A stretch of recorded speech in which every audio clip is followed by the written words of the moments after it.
Jimmy. How you doing? I'm fine. How are you? I'm alright. So how's everything with you after the earthquake? It's alright, not too bad. Yeah?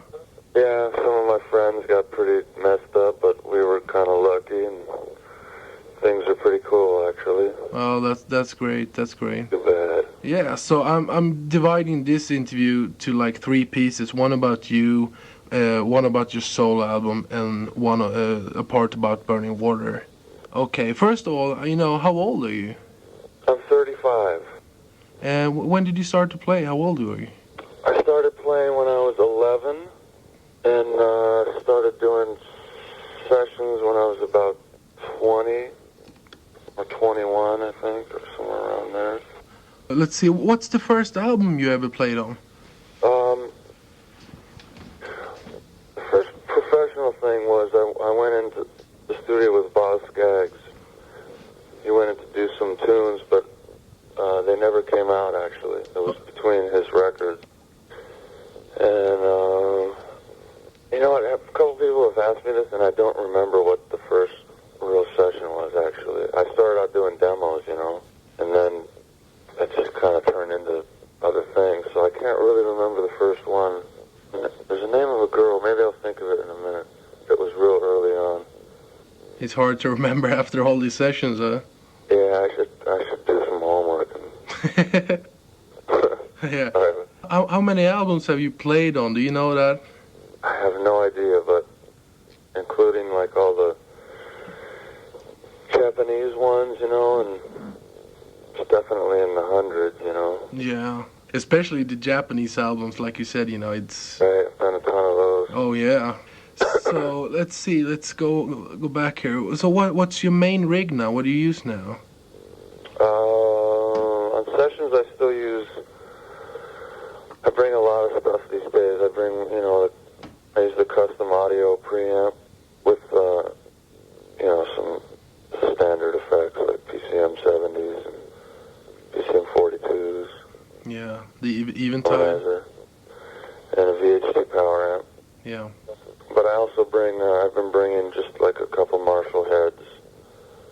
I have a 50-watt plexi that I like a lot. And just a bag of like pedals and stuff, so I've been doing more just straight ahead sounds recently, a couple of years. That's cool. So what about guitars? I know you've been using Jim Tyler guitars. Yeah, I use Tyler. He made me one of those, I guess it's called a Studio Elite or whatever he calls it. And I've been using, he's also makes classic strats with the Lindy Fralin pickups in them. And bought a Les Paul recently. I've been using that. And a Gretsch guitar, a Country Gentleman. I use that a lot for rhythm stuff. I think, is that the one? I got one of those postcards that you got for Burning Water. Oh, yeah? Yeah. Last time I was in LA, I got it from a friend there. Oh, cool. Yeah, and I saw the picture that you're playing a Gretsch guitar. I think it was like an invitation, actually, for a gig at Whiskey, I think. There's some pictures on the inside of the album that have different guitars on them. That maybe from that, probably. I've been using a little bit of everything. Yeah, that's cool. I've been collecting guitars the last 5 years, so I got some cool old ones now that I really dig. Yeah, so let's see. I have, some standard questions I've been asking the other guys, like, what's your worst and what's your best session? Do you know that? Do you have any memory of, like, the worst session you ever done, The worst session I did definitely was when I first started out doing sessions. I used to take everything, whatever I'd get called for. And I got called to do this documentary on something. I can't remember what it was exactly, but it was a documentary. And it was a film day, So it was like at 8 in the morning.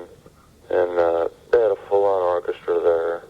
And I wasn't really prepared to start doing those kind of dates, because your reading has to be together. Yeah. And, my reading wasn't so hot. It's never been good. It was probably better then than it is now. I don't read that much now at all, but... Yeah. I had to struggle, and there were some embarrassing moments. They had a little solo guitar piece. Well, the rest of the orchestra kind of rested for about, 12 bars or something. And I Wow. Yeah. So that one definitely sucked. So what about, do you have any memory of the best session? Do you have any favorite sessions you've done? Favorite sessions? I'd have to say I had a lot of fun. Rod Stewart's sessions were always a blast. Rod Stewart and Joni Mitchell, I always liked doing those. Recorded Wild Things Run Fast with them. Yeah, right.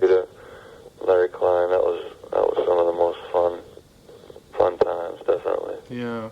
I'm putting together some kind of tribute to Jeff Porcaro, you know. Yeah. And I have a standard question to all the people. What's your best memory of Jeff?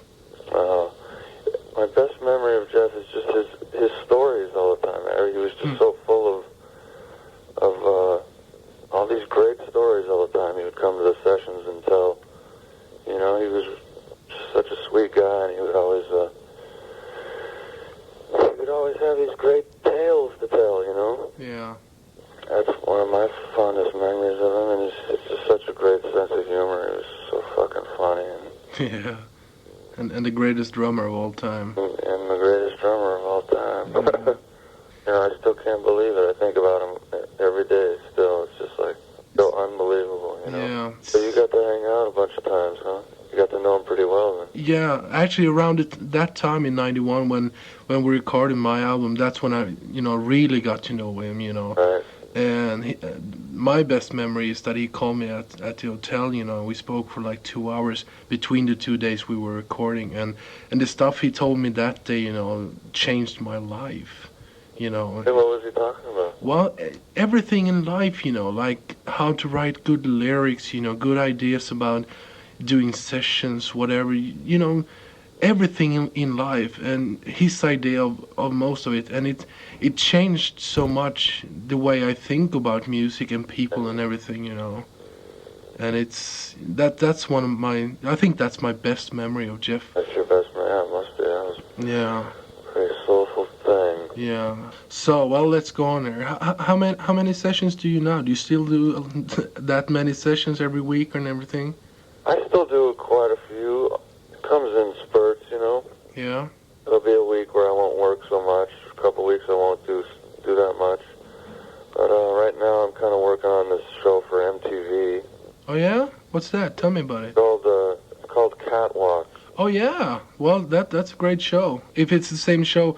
Oh yeah, it got started in Europe first, I think. Right? Yeah, right. And it was actually one of my favorite shows. I thought it was a really good series.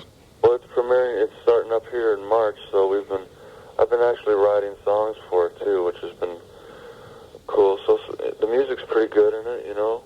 So that's been kind of a regular thing, you know. Sometimes it's slow, but that's kind of been good for me also because I've been writing so much and working on Burning Water, and now I got this new band that we're gonna do. So I don't know if Lon told you, but no, not about a new band. No. Yeah, Carlos is doing a James Taylor tour all this year. It's going to take up most of the year, so Burning Water is kind of... We just recorded another album, we just finished mixing. Yeah, Lon told me about that one, yeah. And that one should be coming out probably on Palermo again in a month or two, I would guess. But, yeah, so we're not going to be able to play live for a while, you know. I don't know what's going to happen. It's a little hard to say now, but me and Teddy and I have also wanted to start a band for a while, more of a trio thing, you know. And I'm gonna sing, and we're playing with Abe Laborio Jr. Oh, that's cool. Yeah, he's great, and he sings a little too. So we've been doing that a lot too. So cool. You got a name for that band yet? It might be called the Raging Honkies. Yeah, that's cool. Yeah, that's cool. So well, that'd be nice. Are you thinking about recording with it, or you know? Yeah, we've recorded a couple things, and we're probably just gonna do a similar thing. I know Dave Jordan's interested in it. He just heard a tape. So yeah, we're gonna try to do that, or just record a bunch of stuff and then try to sell it, you know, to a label, Japanese thing or something. So what style is it? Is it almost like Burning Water, or is it? It's hard. It's harder, you know. It's harder rock. Yeah. Cool. Well, I can't wait to hear that. It'd be nice. I haven't heard you sing, you know, unless I'm not sure if you sing any lead on the Burning One, the first. No, I don't see any lead on it. Yeah. It's gonna be kind of kooky band. Yeah, it sounds cool to me, you know. Yeah. So, but you know, going back to the sessions, are you tired of doing sessions, or is it still fun to do them? It's fun to do some of them, you know, but honestly, I'm really tired of it, you know. I'm really burnt out on it.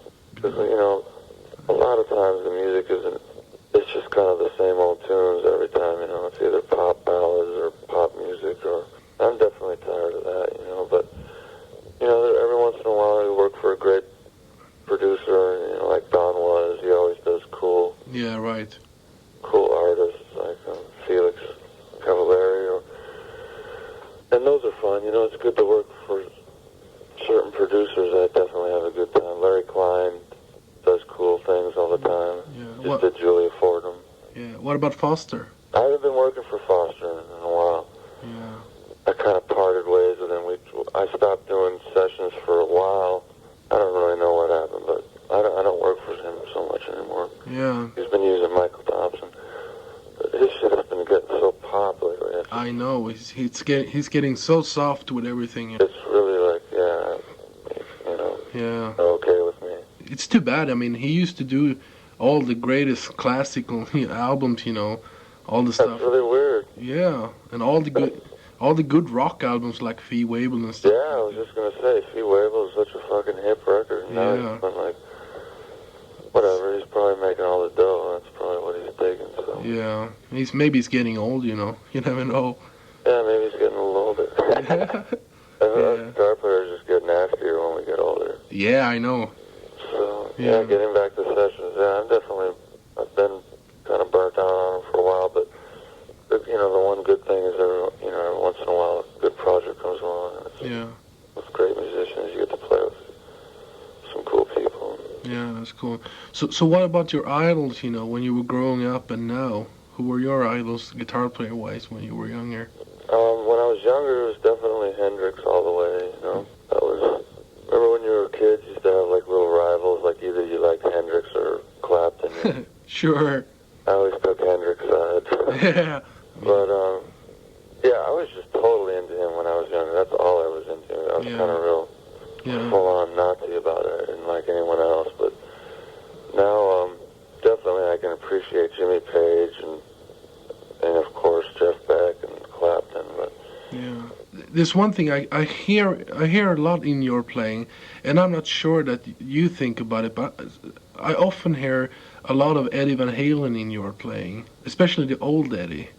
You know, the way you choose notes, the way you know, especially in solos, you know, I don't know if you think about it. Yeah, I definitely went through a full-on Ed period where I just loved all that Van Halen stuff. Yeah, because there's a part of Eddie that I love, you know, and it's not all the pull-offs and, you know, hammer-ons and stuff like that. You know, it's usually he's got a weird, you know. Yeah, I know exactly what you're talking about. Yeah, weird notes and weird rhythm leads, and that's what I hear in your playing, which I think. Oh, that's really cool. No one's ever said that. That's really cool. Yeah, I totally agree with you. That's some of my favorite shit about him.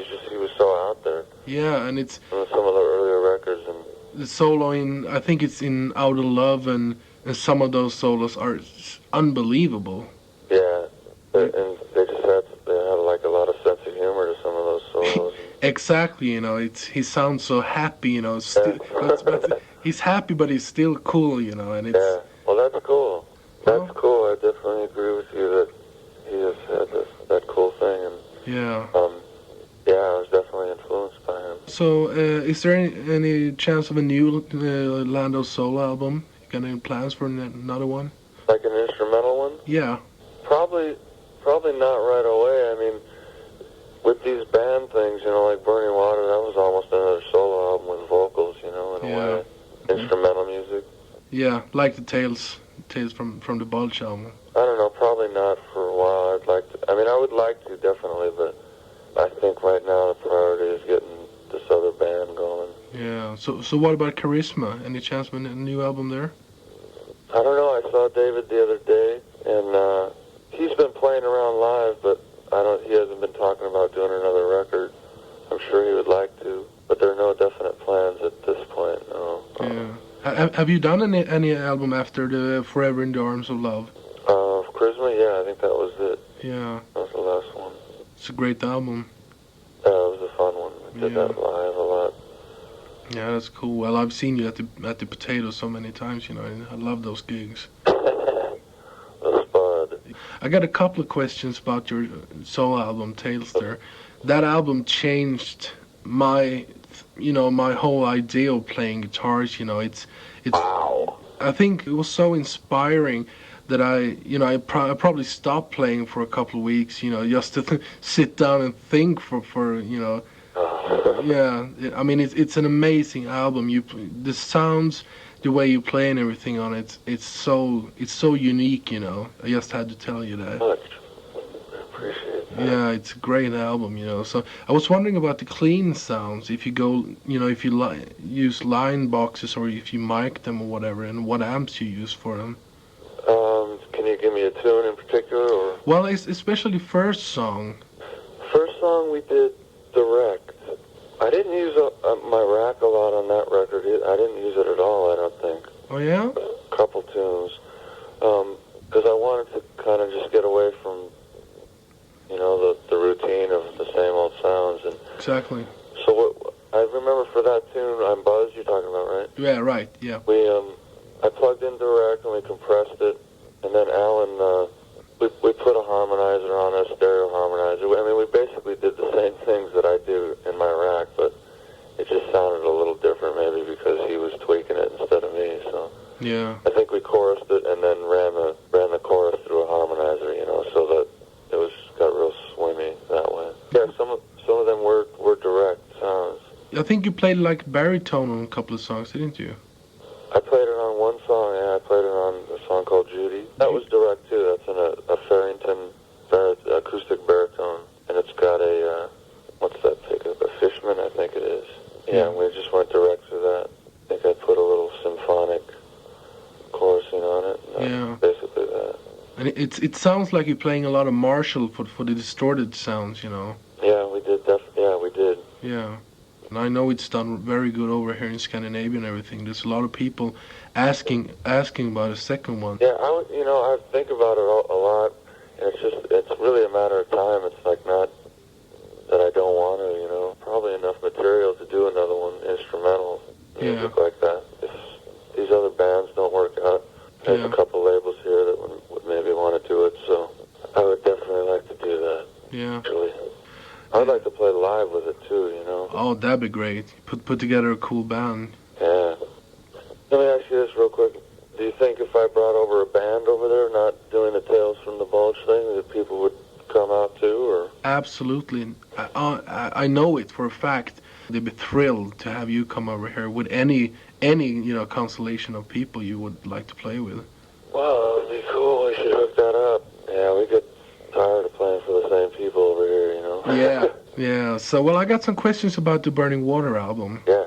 And first of all, the guitar sound. I mean, of course, it has to be a Marshall, you know. But I'm curious, what do you use? Because it's such a great, honest, clean, distorted sound.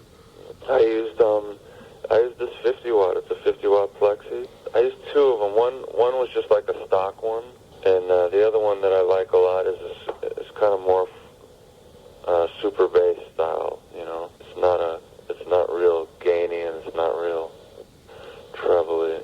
I used that mostly, and I used a Fender too, a Vibrolux through a Marshall that had four 25 watt speakers and 4 ohms. You know. That's cool. Well, what do you use? Do you only use like the amp and a cabinet and just put a mic in front of it? Do you use any effects like a rack behind it or whatever? No, I got a small pedalboard with pedals mounted on it.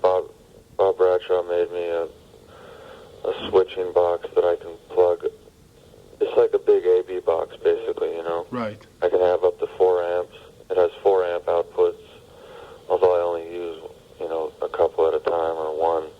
Usually I just use one when we're recording. But it's got a Univibe on it, an old Univibe. It's got a Tube Screamer, the old, TS, and the old one. Yeah. It's got an Octavia on it. I used that on Burning Water on that tune. I also used this thing called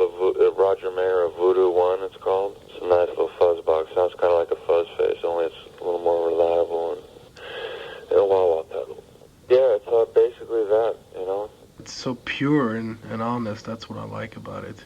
Thanks. Yeah. Any kind of delay that we put on while we were mixing. So, it's basically straight into an amp, with some effects or whatever. Well, I noticed that you recorded in the same studio that you did, like, I think your solo album and the Charisma stuff. So I was wondering about, if that's Garfield's studio, Which one is that, Rudistone? Yeah, I think, yeah. No, that's my living room. Oh, yeah? I got a 24 track in my living room. It's not really a studio, I have a board there, a Soundcraft board. Wow, that's cool. Yeah, I've had that for about 5 or 6 years, so. Wow, that's great. I mean, it sounds really good. Thanks, yeah. Well, I have some API mic pre's, so I usually just go right to tape. So it's, it's basically like having an API board or whatever when you're doing guitars. Yeah, I saw, because I saw that you were engineering and mixing it too. Oh yeah, that album's definitely kind of a home production, I wish it would have sounded better sonically, because we mixed a lot of Burning Water at my house, and the Soundcraft board, I don't know, to me it just didn't, it could have been better, the overall sound of that record. You can always, go to a big studio, whatever, mix it and everything, getting great sound, but I think for the kind of music, I think it's the perfect sound, Yeah, actually it is, because it's kind of ratty sounding, huh? Yeah, I think it's great, I think it sounds really cool. But on the new record, we went into Conway in the big room, Yeah. Because, mainly, the guitar sounds are all definitely cool on that album, but what suffered was, like the drums. We couldn't really get a nice drum sound, room sound, because I just have them in this tiny bedroom of mine, so. But on this one that we just finished, we went into Conway, and, the room there is so fucking great, that new room that they built, so this one's going to be a lot better sonically. Do you have a name for it? What it's going to be called? It might be called Mood Elevator. That's the name of one of our songs. Teddy wrote a song called Mood Elevator. Cool. So we're thinking of that. Maybe we got a lot of goofy names too, but I don't know what we're going to do yet. Yeah, and it's the same band, same singer and everything? Black band. Yeah. I was wondering about the first album. Do you tune down on any of the songs? Yeah, we tuned down. We either playing, E flat, half step down. Yeah. Or also a few of those tunes, like Burning Water is standard tuning, but the low E's tuned down to D. Some of the songs, especially some of the intros, I think it's the 5th song or so. It's a really weird but really cool lick you start the song with. Yeah, that's an Octavia. It gives that like sub kind of that low harmonic thing. Yeah. But let's see. I think but that's also tuned down to E flat. The guitar is. That's one of the things I always loved about you, especially even for sessions. You most of the albums I buy anyway. You're never boring. There's always something that raises your eyebrows and makes you cool. Yeah, I always try to make something out of it. Yeah. Whether it's a lick or some kind of a riff to play. Yeah, and I love some I've copied a lot of stuff from you, like the volume chords that you often use for. Right. Yeah, that's one of your trademarks, and it's something I love a lot. That. I kind of stole that from Holdsworth, but. Oh yeah. He's been doing that for a long time, yeah. Yeah, but we're all thieves, so we borrow. Yeah. Make it a little bit of our own type thing, but. Yeah, that's cool. One thing I gotta ask you, I've seen you do it at the Baked Potato once, and I've heard you do it on, I know you do it on one of the songs from St. Elmo's Fire, the soundtrack. You're using like a slap technique, like the bass players do. Really? Yeah, and I can't remember what, yeah, it's the song that John Anderson is singing on the St. Elmo's Fire soundtrack album. And it sounds like, I saw you do it once at the Baked Potato, and it looks like you're doing it like a slap bass player, Huh. Yeah, and it's with my thumb. Yeah, and like picking and with your thumb, it's hard to explain, but it's it sounds so cool, you know. Huh. That's weird. I'm not exactly sure what you're talking about. Yeah. If we had a guitar, you could maybe show me, or I Yeah. could explain to you, but Yeah. it's a little hard to. Well, the next time I'm in LA, you know, when we have to get together, I'll show it, you know, because Yeah. I'm so curious about it, because I know you did it once at Baked Potato, and that's the only time I've seen you do it, you know. Huh. So Maybe it's like I'm not aware of it. yeah, just a thing for the moment. Maybe. Yeah, you never know. So, do you have any favorite albums of all the sessions you've done? You know, like guitar playing wise, you know, you could recommend maybe some album that's not that known or whatever. Well, the ones that kind of best represent my playing are, either Tales from the Bulge or Burning Water. Let's see. I mean, personally, I have a lot of favorites, like the Michael McDonald album. Yeah, I like that one. That's a good one, and the first Richard Marx album you play really good on. I mean, there's so many albums. Yeah, I like Joni Mitchell stuff. I'm always kind of, but nothing really that I can think of that. It's hard to think. I should do some homework because people ask me this too. Do you collect the albums you record? Do you care about it? You know, go out and find them. Not really. I don't really do that. Collecting blues records, so I've been more into collecting old records. Yeah. So do you play at the Baked Potato now? Yeah, we just Burning Water played a couple weeks ago. So, but do you play anything with the like Charisma guys, Garfield and those guys? No, we haven't been playing, and I might be doing this gig in February with it's Abe Laborio and his son too, the bass, bass and drums. Yeah. And they play at Lava Lee, you know that place? Yeah, right. Yeah. And with this keyboard player, I can't remember his last name, Scott something or other. But I don't have any plans to play with Charisma or anything in the near future. Yeah. At the Baked Potato, I'd like to. It's just things have been fucked up with the earthquake and everything, you know. Yeah. We've been trying to get their shit together, so. I bet. So let's see. I was wondering, you know, I know you did some tours back in the 80s. I think it was like with Olivia Newton-John and stuff like that. Yeah, me and Carlos. Yeah, way back. Did you tour Sweden at that time? No, the only time I went to Sweden was with Joni. Oh yeah, right. You toured with her too. Yeah, right. Yeah, and that was right after we did like Olivia Newton-John in '82, I think, '82 or '83, and then Joni went in '84, and we did a whole world tour.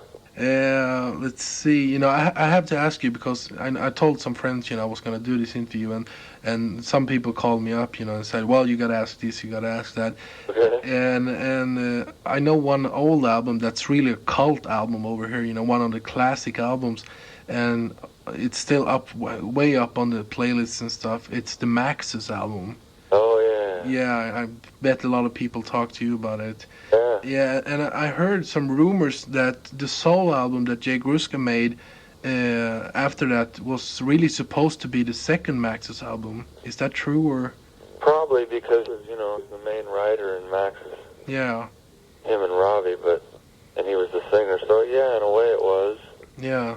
Have you heard that record? Yeah, I got it. I think it's a great album. I haven't heard it in so long, I only remember a few tunes on it. Yeah, Which One of Us, I think it's called. Yeah. Right. Yeah, I think it's a great album, you know.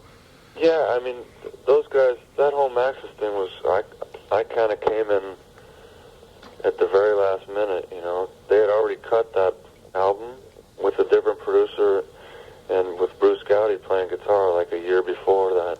And then they got signed to Warner Brothers, and they just said, well, why don't you just recut the whole album with Michael Lombardi in? And so that's when and I just kind of joined literally like a week before they went into the studio.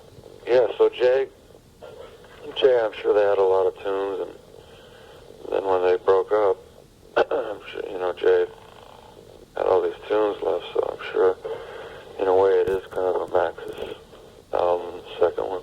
A friend of mine asked me if you in any way feel unappreciated for all the work you've done as a session player. You know, if this guitar player award makes it better or whatever, you know. Yeah, it's nice, you know, because it's voted by, you know, other guitar players and musicians and fans, so there's so many albums, and I mean a lot of them are good, not great, but good. But the way you play on them makes people want to go out and buy it, and and I think that says a lot about your playing, you know. And I think it's really cool. That is cool. I appreciate that a lot because it's very complimentary. It's guys like you when I talk to guitar players or people, you can tell that they really appreciate it, and that almost means more to me than the guitar player thing. I mean, that's nice, but I appreciate it. I want to come over there and play. Yeah, maybe we'll come over with the Raging Honkies. Yeah. Doing clinics kind of really terrifies me. I'm kind of a shy dude, so... Yeah, well, you don't have to do it, you know. I don't know how much of that but definitely love to play. Well, anyhow, Mike, it's been great talking to you. Yeah, likewise. Great talking to you too, man.